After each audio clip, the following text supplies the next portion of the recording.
मध्य मानिसहरूको सार्वजनिक जग्गामा वडा अध्यक्षकै संरक्षणमा भूमाफियाको कब्जा, स्थानीयले गुहारे बालिन्, हिन्दी भाषालाई सरकारी कामकाजको मान्यता दिन माग।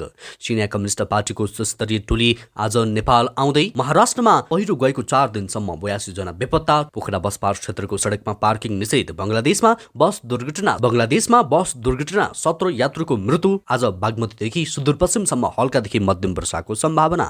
सेनाको संख्या घटाउने होइन, एयरफोर्स खडा गर्नुपर्छ। कमल थापाको भनाई। बीच सडकमा ट्राफिक प्रहरी कुट्ने युवक पक्राउ। जुम्लामा आगजनी गरेको आशंकामा 10 जना पक्राउ। नेपाल भारत सीमा क्षेत्रमा एक महिलाको गोलीहानी हत्या। जुम्लामा नुनको अभाव छैन, साल ट्रेनिङको भनाई। क्यानाडामा बितेको 50 वर्ष यताकै ठूलो वर्षा। केही ठाउँमा 3 महिनासम्म पर्ने पानी 24 घण्टामै पर्यो। स्मार्ट लाइसेन्सको समस्या चाँडै समाधान हुन्छ, मन्त्री ज्वालाको भनाई। चुनावमा मलाई कसरी सिद्धाउने भनेर पार्टीभित्रकै मान्छे लागे, विनोद चौधरीको भनाई। र घट्यो सुन चाँदीको मूल्य लगायतका आज दिनभरका केही ब्रेकिङ न्युजहरू आजको यस भिडियोमा। दर्शकवृन्द नमस्कार, युट्युब च्यानल इन्फो खबरमा तपाईहरूलाई हार्दिक स्वागत छ। आज पनि दिनभरिका महत्त्वपूर्ण र काम लाग्ने समाचारहरू लिएर उपस्थित भइसकेको छु। पुरा भिडियो हेर्नुहोला र समाचार कुन ठाउँबाट हेर्दै हुनुहुन्छ त्यो पनि कमेन्ट गर्न नछुटाउनुहोला। समाचारको सुरुमा ललितपुरको प्रसङ्ग। ललितपुरको चापागाउँ दोबाटोमा ड्युटीमा रहेका ट्राफिक प्रहरीमाथि कुटपिट गर्ने युवक पक्राउ परेका छन्। पक्राउ पर्नेमा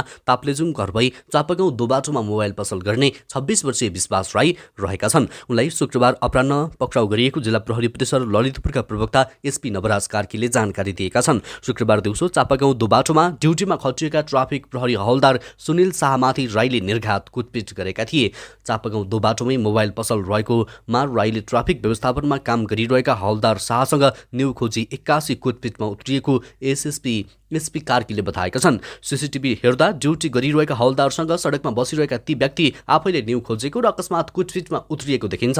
उनले भने राईलाई सोही दिन पक्राउ गरी 7 दोपाटो प्रहरी वृत्तमा राखिएको छ।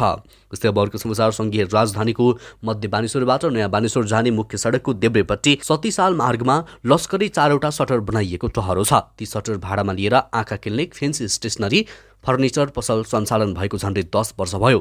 यी व्यापारीहरूले सटर धनी जनार्दन आचार्य र सुदर्शन आचार्यले महिनाको प्रति सटर भाडा 70,000 बुझाउँदछन्। सटर पछाडि पुरानो माटोको घर भत्किएको खुला ठाउँ बनेको छ। अहिले त्यो खुला ठाउँ झाडीमा परिणत हुँदा गाँजा खानेहरूको अड्डा बनेको छ, जसले गर्दा साँझ बिहान स्थानीय त्यो बाटो हिँड्न डराउँछन्। काठमाडौँ महानगरपालिकामा नयाँ नेतृत्व आएपछि पसल सञ्चालकहरूको चेनको निन्द्रा हराएको छ। यस्तै अर्को समाचार, बङ्गलादेशमा भयानक दुर्घटना भएको छ। बङ्गलादेशको झलखाडी सदर उपजिल्लाको छत्रकाँडा क्षेत्रमा पोखरीमा खस्दा 3 बालबालिका सहित 17 जनाको मृत्यु भएको छ भने 35 जना घाइते भएका छन्। चालकको लापरवाहीका कारण यो दुर्घटना भएको घाइतेहरूले आरोप लगाइरहेका छन्। उनीहरूका अनुसार बसमा यात्रु खचाखच भएको पनि बताए। बङ्गलादेशी अखबार डेली स्टारका अनुसार 52 जना क्षमताको बसमा 60 भन्दा बढी यात्रु सवार थिए। फिरोजपुरको भण्डारियाबाट बिहान करिब 9 बजे छुटेको बस बरिसाल खुल्ना राजमार्गको छत्रकाण्डमा बिहान 10 बजेतिर सडक छेउको पोखरीमा खसेको थियो। जुन यात्रामा रहेका एक घाइते एमडी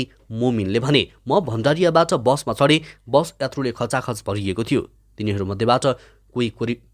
तिनीहरूमध्ये कोही कोरिडोरमा उभिएका थिए। मैले चालकलाई सुपरभाइजरसँग कुरा गरिरहेको देखेँ। अचानक बस सडकबाट चिप्लिएर दुर्घटनामा गयो, उनले भनेकी छन्।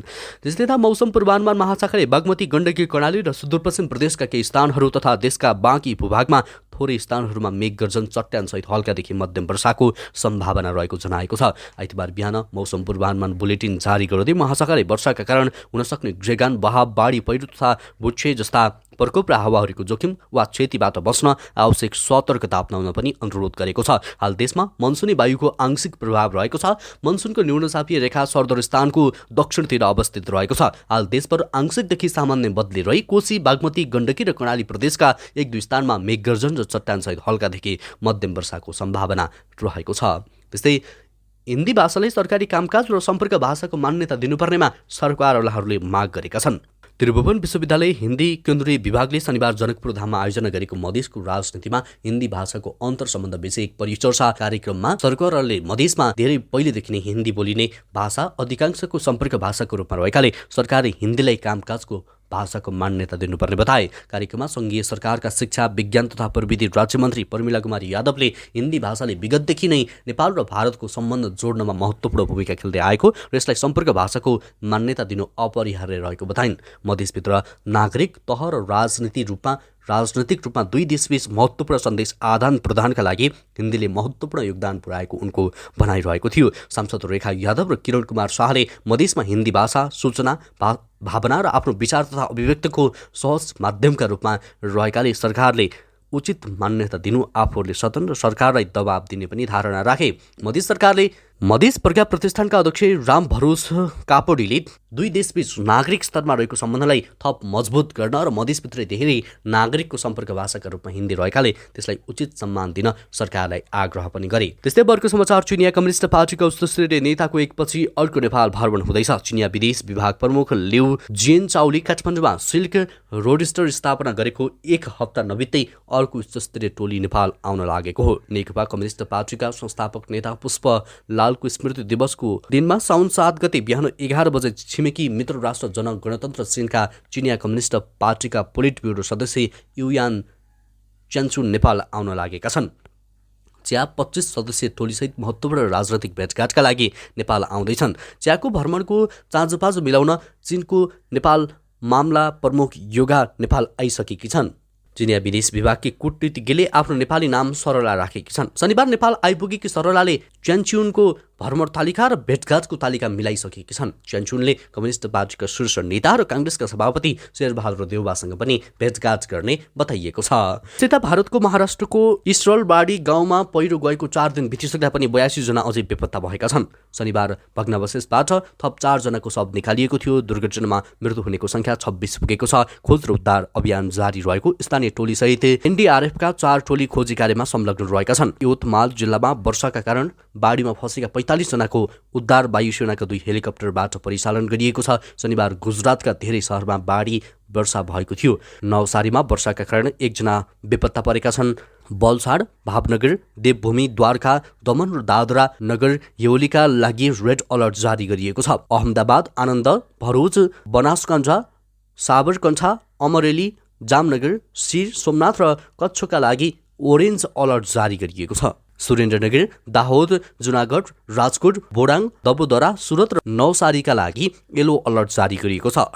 अर्कोतर्फ दिल्लीमा यमुना नदीको पानीको सतह फेरि बढेको छ। आइतबार बिहान 7 बजे पानीको सतह 205.81 मिटर मापन गरिएको थियो। शनिबार पानीको सतह खतराको चिन्ह 205.33 मिटर वरपर रहेको थियो। पानी घटेपछि घर फर्किएका अधिकांश शनिबार राहत शिविरमा फर्किएका छन्।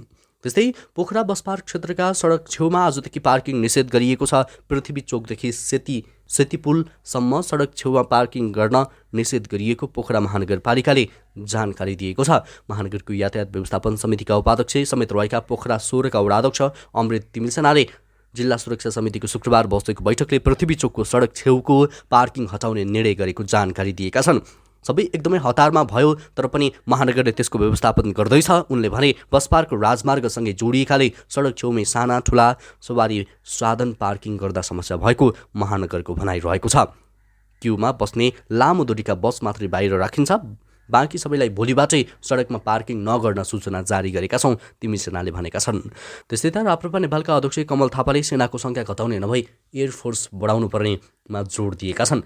नेपाली सेनाको सङ्ख्या घटाउने बहस भइरहँदा अध्यक्ष थापाले एयरफोर्स खडा गर्नुपर्ने धारणा राखेका हुन्। नेपाली सेनाको सङ्ख्या घटाउनु पर्ने भन्नेहरू आत्मसमर्पणवादी हीनताबाट ग्रसित छन्। नेपालको सुरक्षा संवेदनशीलतालाई दृष्टिगत गर्दै सेनालाई थप साधन स्रोत दिई चुस्त दुरुस्त राख्नुपर्छ, नेपाली एयरफोर्स खडा गर्नुपर्छ उनले सामाजिक सञ्जाल मार्फत भनेका छन्। शान्ति सेना, राष्ट्र निर्माण र विपद न्यूनीकरणको काममा सेनाको प्रयोग बढाउनुपर्छ उनले भनेका छन्।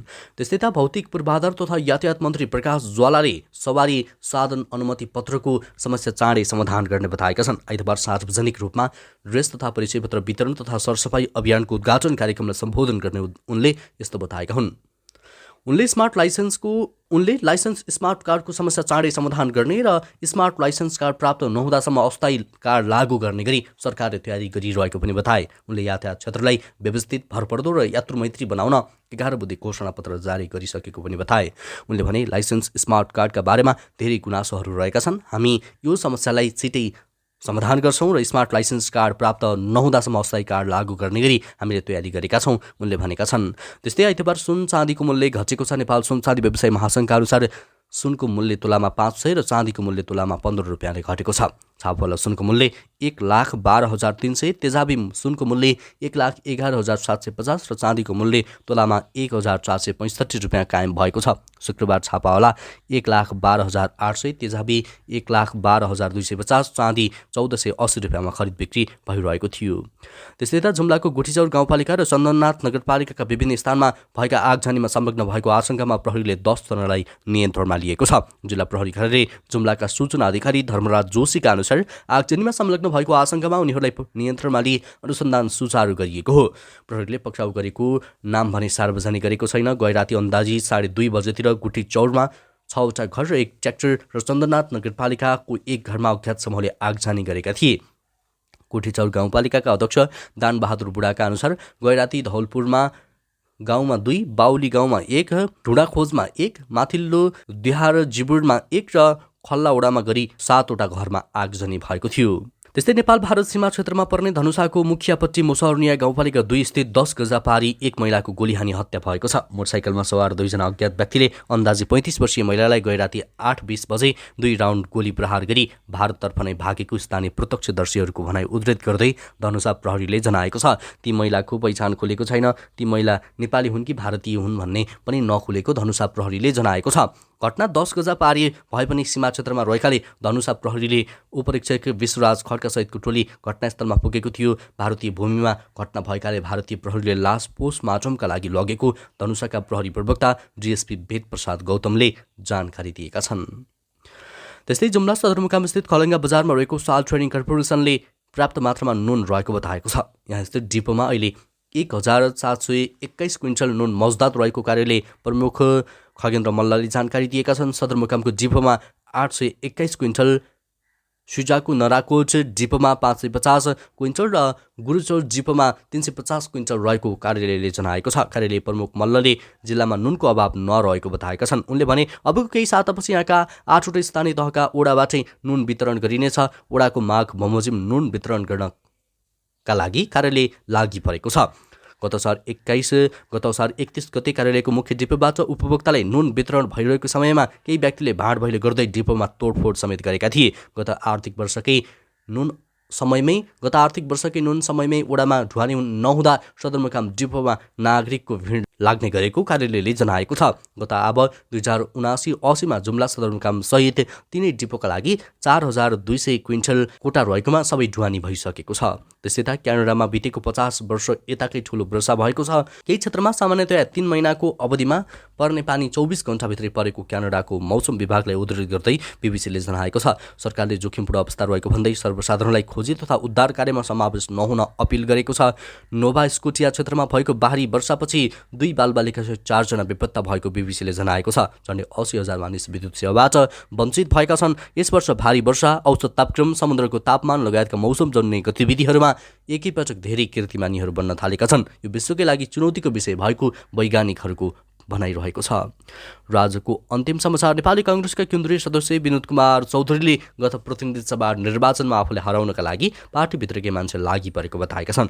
आइतबार पार्टीको केन्द्रीय समिति बैठकमा बोल्दै नेता चौधरीले प्रतिनिधि सभा निर्वाचनमा आफूले हराउनका लागि पार्टीभित्रै मान्छेहरू लागेको बताएका छन्। उनले भने निर्वाचनको क्रममा टिकट पाउने बित्तिकै समग्र पार्टीका स्थानीय नेतागण, विभिन्न टिकटका प्रत्याशी, सबै पार्टीको संरचना, पार्टीको संस्कार, पार्टीको चरित्र बमोजिम एक ठाउँमा उभिएलान्, सहयोग गर्लान् भन्नुको साटो कसरी अब यसलाई सिद्ध्याउने हो भन्नेमा लागेको मेरो अनुभूति भयो। उनले पार्टीको उम्मेदवारलाई जिताउन सबै एकै ठाउँमा उभिएर सहयोग गर्नुको साटो कसरी सिद्ध्याउने भनेर लागिरहेको बताए। चौधरीले विरोधीलाई जिताउनका लागि पार्टीभित्रैकै मान्छेहरू लागि परेको भन्दै आफूले प्रमाणसहित अनुशासन आयोगमा पेश गरेको बताए। आफ्नै उम्मेदवारहरूलाई हराउन लाग्ने संस्कारको अन्त्य गर्न सकिएन भने आगामी दिनमा पार्टीलाई अझ असर पर्दै जाने उनको भनाइरहेको छ। हवस् त दर्शकवृन्द, यो खबर सँगसँगै अहिलेलाई केही चर्चामा रहेका महत्त्वपूर्ण खबर अपडेटहरू यति नै। पलपलको न्युज अपडेटका लागि हाम्रो च्यानललाई सब्स्क्राइब गर्दै भिडियोलाई लाइक गर्न नछुटाउनुहोला।